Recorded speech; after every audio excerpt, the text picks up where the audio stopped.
Nuestro siguiente expositor es el presbítero Jorge Pacheco Romero. Don Jorge es licenciado en Teología Moral por la Pontificia Universidad Gregoriana de Roma, profesor de Teología Moral de la Universidad Católica y Seminario Central, donde, como una nota al margen, muchos de los estudiantes que don Jorge ha tenido me han externado que ha sido uno de los mejores cursos que ha llevado durante su carrera, así es que realmente tenemos un honor y un privilegio de contar con él aquí, a pesar de que no hemos sido alumnos de él. Y básicamente también es presbítero de la Arquidiócesis de San José. Como nosotros mencionábamos al inicio del evento, es muy importante que la Iglesia se manifieste, que los principios de familia, que los principios de equidad y de igualdad se manifiesten y se respeten. Y aunque tengamos un Estado laico, todas las denominaciones cristianas eventualmente tienen por delante el principio de familia y el principio de igualdad y de equidad. Así es que eso es algo que todos deberíamos de reforzar independientemente del credo que practiquemos. Don Jorge, el estrado es suyo.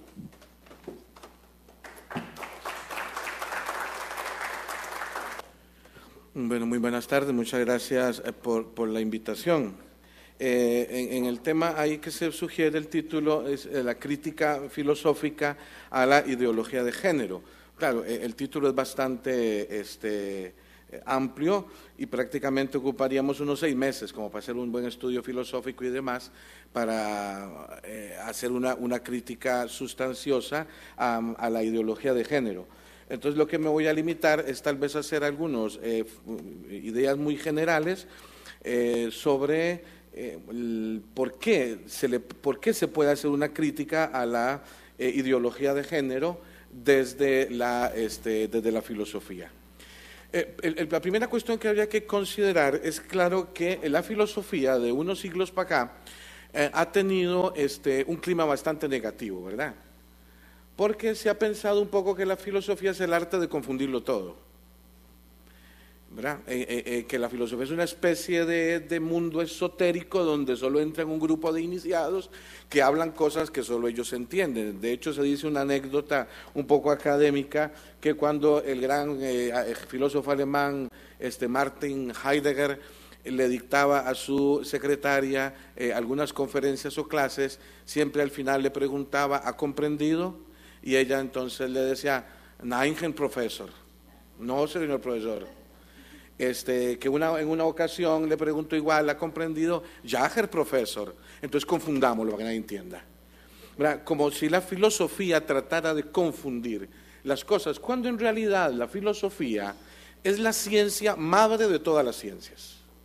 Y al ser la madre de todas las ciencias, la filosofía lo que pretende no es la complicación de las cosas, sino descubrir cómo, pensando, cómo razonando, llegaremos a tener claridad de nosotros mismos, de las preguntas fundamentales que todo ser humano se ha planteado en todas partes de este planeta.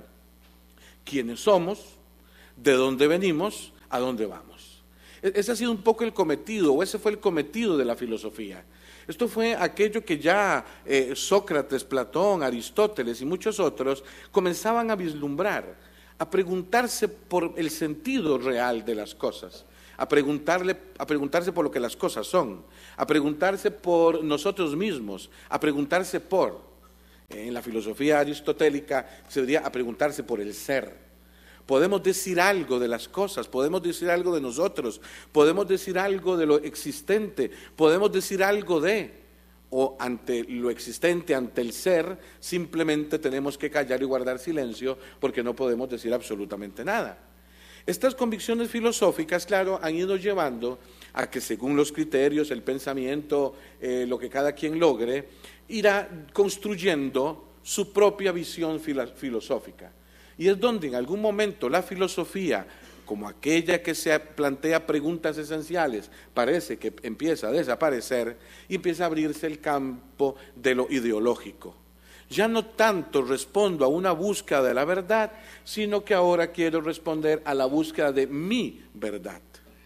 Entonces abandono la búsqueda sincera de la verdad y entonces se abandona aquel principio platónico que afirmaba amicus Plato sed magis amica veritas. Soy amigo de Platón, pero más amigo de la verdad, pero más amiga de la verdad. De manera que entonces, conforme la filosofía comienza a perder de vista algunas de estas cuestiones, comenzamos a caer en los subjetivismos que ya no responden a una búsqueda sincera de la verdad. Uno de los mayores subjetivismos, quizás, es aquel que los ha fundado tal vez un poco todos, que es aquella afirmación de Protágoras, pantón, schematón, metrón, anthropos. La medida de todas las cosas es el hombre, de las que son porque son y de las que no son porque no son. Entonces, según entiendo, según veo y según mis criterios, así es la realidad que me rodea. Y la realidad entonces nada tiene que ver con lo que yo puedo encontrar de la realidad, con lo que todos podemos encontrar de la realidad, sino con el prejuicio de pensar que la realidad la hacemos nosotros desde nuestro propio criterio subjetivo. Esto, con los siglos, irá a fundar uno de los grandes problemas filosóficos de nuestro mundo moderno, que es el relativismo.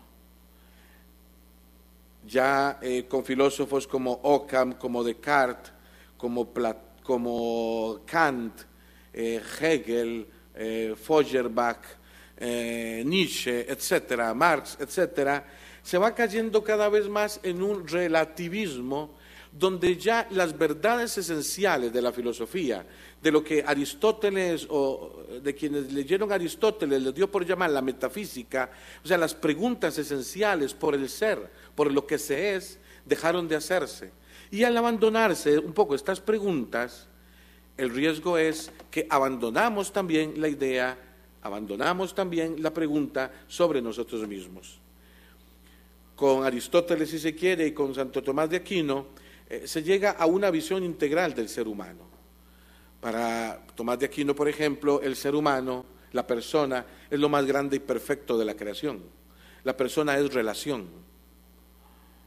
La persona la logra entender desde un sentido, podemos decir, completamente integral. Por poner algún ejemplo, la visión de Tomás de Aquino de la persona, imaginémonos el aro de la bicicleta y los rayos que van hacia el centro. La persona es una en cuerpo y alma, y luego ahí se integra todo lo demás, emociones, pensamientos, sexualidad, etcétera, todo en una unidad. ¿Qué pasa después? Cuando la filosofía un poco deja de ser lo que es y se comienza a convertir en ideología, entonces ya no tenemos un ser humano integral, sino un montón de casillas, como las de aquellos ficheros de las bibliotecas de antes, ¿verdad? Un montón de gaveticas, donde cada gavetica tiene algo de la información, y entonces para quien el ser humano es simplemente órganos y funciones, para quien el ser humano es simplemente alma, para quien el ser humano es simplemente psique, para quien es simplemente cuerpo, y se llegan a afirmaciones que niegan la condición esencial e integral de la persona. De todas estas ideologías y de todas estas cuestiones, obviamente la ideología de género va bebiendo. A través del marxismo, a través del origen de la familia, de la propiedad privada y del Estado, de Federico Engels, que para entender la ideología de género hay que leer este libro, y así de muchos otros, porque lo que se establece ya no es la igualdad entre las personas, sino la homogeneidad. Y una cosa es la igualdad en cuanto a la dignidad y la diferencia en cuanto a nuestras acciones, y otra cosa es la homogeneidad en cuanto a que todos seríamos igualiticos y ya no hay nada más que hacer. Y detrás de todo esto lo que existe es el atropello de la filosofía, porque aquella filosofía que nos llevaría a descubrir, a pensar, a preguntarnos por las cosas, por la esencia, por lo esencial, ya no existe esta posibilidad. Entonces ya preguntarnos por la posibilidad en el derecho, del derecho natural, o en la filosofía o la teología de la ley natural, esas preguntas ya no caben. Porque ya no hay nada que sea estable, ya no hay nada que podamos afirmarlo, ya no hay verdad objetiva que podamos buscar. Las cosas serán como cada quien se las imagine que tienen que ser, y por lo tanto ya no hay ética ni moral, porque nada es bueno y nada es malo, sino que ahora será lo que a cada quien se le ocurra desde la óptica en la que se le ocurra. De manera que desaparecerá el ius y desaparece la justicia. porque ya no puede haber un diálogo filosófico para preguntarnos si toda ley en el ámbito jurídico es de por sí ética o es moral, o simplemente ya esta pregunta no cabe. Porque simplemente ahora, desde una dictadura de lo jurídico, se tienen que establecer aquellas leyes, aún se opongan a la persona humana. Porque la persona ya no existe, porque la persona no sabemos lo que es, porque la persona filosóficamente no puede ser definida, ni descrita, ni nada. Entonces caemos un poco en aquello que ya se afirmaba hace unos 70 años en Alemania, que un judío es un ser vivo, consta. Que sea una persona, no lo hemos probado científicamente. Es lo mismo que, dicho de otras maneras, la Corte Interamericana aquí ha dicho el otro día, ¿verdad? Que un embrión está vivo, después sí, porque no se puede afirmar que esté muerto, ¿verdad? Pero que sea una persona, bueno, ya veremos si a la 8ª semana, si a la 14ª, o si cuando nace, o si cuando dirá aquel eticista famoso que se publica de cuando en cuando por aquí, en algún periódico, Peter Singer, ¿verdad? Cuando afirma claramente en algún momento que en alguna circunstancia, pues el infanticidio podría permitirse. Si una criaturita es molesta, pobrecita, no nos acostumbramos, psicológicamente los papás no se adaptan a él, tipo lo podemos dormir, ¿verdad? Porque para Singer, por mencionar alguno, entre persona y ser humano hay una gran diferencia. Hay algunos animales superiores, mamíferos, que parecen personas porque razonan y son libres. Yo no he visto en qué, pero bueno, él lo afirma, sabrá por qué. Y en cambio hay otros humanos que no son personas porque ni razonan ni son libres, como síndrome de Down, como los fetos, como los embriones. Y yo me pregunto, ¿y qué pasa cuando dormimos? ¿Somos humanos? ¿Somos personas? ¿O qué somos? ¿Verdad? Es que esta es la cuestión, ¿verdad? Entonces, el problema filosófico de muchas de estas corrientes antiquísimas ha llevado a una situación muy compleja hoy. Hoy muchas personas lamentablemente, bueno, no lamentablemente, depende como cada quien lo vea, muchas personas son kantianas y no lo saben, son feuerbayanas y no saben, son marxistas y tampoco lo saben, son nietzscheanas y tampoco lo saben. Pero para poder ser aristotélico tomista hay que sentarse a estudiar. Y si hay algo hoy problema es que ya Aristóteles no lo consideramos como aquel que enseñó a pensar a Occidente, a Cicerón ya no lo consideramos como aquel que nos enseñó a hablar, y de paso, por nuestra cultura hispánica también, Miguel de Cervantes ya no nos enseña a leer tampoco. Porque hasta el Quijote está cayendo ya últimamente aquí también en las políticas de educación en problemas, ¿verdad? Entonces vemos que detrás de todo, ¿dónde está la cuestión? Un enorme problema filosófico que lleva a un relativismo espantoso y a una dictadura del relativismo, que ya Joseph Ratzinger en alguna ocasión lo mencionó antes de ser papa, pero es una realidad clarísima de esta dictadura. Y Aristóteles decía en alguna otra ocasión que las únicas que por derecho propio parece que pueden ser relativistas son las plantas, que ni piensan ni hablan, están calladas. Entonces ahí es donde nosotros los seres humanos que sí pensamos, que hablamos y que no podemos callarnos, tenemos que preguntarnos y buscar el origen filosófico de todas estas cuestiones. Ideología todos vamos a tener, pero distingamos que hay una ideología que se escribe con mayúscula, que es aquella ideología que parte de la búsqueda de la verdad, que es aquella ideología donde no presupongo que existe la verdad, pero donde podemos buscar la verdad, porque ese es el asunto de la filosofía, ese es el asunto de la razón humana. Si yo puedo afirmar que H2O es la fórmula química del agua, es porque esta es una verdad que la química ha encontrado. Si podemos afirmar que un triángulo tiene 3 ángulos y que la suma de los internos es tal, estas son verdades esenciales de las distintas ciencias. Nadie puede estudiar biología si no distingue primero entre lo más elemental, entre lo vivo y lo inerte, porque no puedo hacer biología de los diamantes. Pero para preguntarme sobre el ser humano, también tengo que preguntarme por las cosas esenciales, por una antropología fundamentalísima. Hoy, por ejemplo, con frecuencia se afirma, y una de las ideólogas de la ideología de género, una norteamericana, una señora de apellido Firestone, como las llantas, dice, entre otras cosas, citando bastante a Federico Engels, dice, entre otras cosas, devolverle a las mujeres la propiedad de su propio cuerpo. Esto es uno de los temas que más se menciona hoy. Lástima que se les olvida la propiedad de los embriones, del propio cuerpo del embrión, ¿verdad? Pero, ¿qué pasa? Aquí miren, aquí hay un planteamiento, ¿cuánto me queda? 2 minutos. Yo hago esto, termino. Aquí hay un planteamiento, para que vean que es importante estudiar filosofía. Hay un planteamiento filosófico de fondo importantísimo. Cuando yo afirmo que soy dueño de mi cuerpo, estoy diciendo una barrabasada filosófica que no tiene razón de ser en este universo.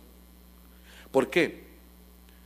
Porque estoy estableciendo una distancia entre mi yo y mi corporeidad, entre mi persona y mi corporeidad. El reloj es mío y el libro es mío, pero mi corporeidad no es mía, porque yo no tengo cuerpo, soy corpóreo, que es diferente.